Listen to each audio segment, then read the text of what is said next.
મળતી માહિતી પ્રમાણે ગત 19 અને 20 ઓક્ટોબરની રાત્રે કાપોદ્રાના શ્રીજીનગરમાં હીરાનું કારખાનું ધરાવતા દિનેશ લાખા સાવલિયાના કારખાનામાં ડુપ્લિકેટ ચાવી બનાવી ચોરી કરવામાં આવી હતી. ડુપ્લિકેટ ચાવીનો ઉપયોગ થયો હોય જાણભેદુ હોવાની શંકા પોલીસને લાગી હતી.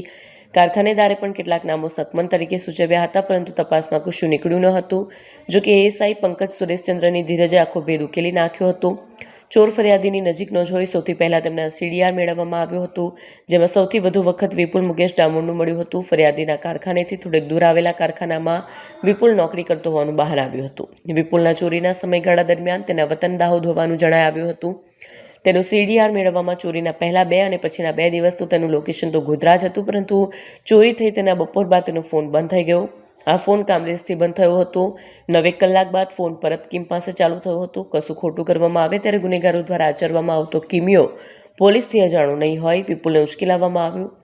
આગવી ઢબે પૂછપરછ કરવામાં આવતા તે ભાંગી પડ્યો અને ચોરીની કબૂલાત કરી લીધી હતી. વિપુલ અને દિનેશ વચ્ચે ગાઢ મિત્રતા સાથે ધંધાદારી સંબંધ હતો. તે તેને હીરા વેચવા આપતો હતો. ગુલાબી હીરા દિનેશને વેચવા આપ્યા હતા અને 75,000નો ભાવ કીધો હતો. તે વખતે આ હીરા 25,000ના જ હોવાનું કહી પરત આપી દેતા વિપુલે સબક શીખવવા ચોરીનો પ્લાન બનાવી ગુપચુપ ડુપ્લિકેટ ચાવી બનાવી હતી.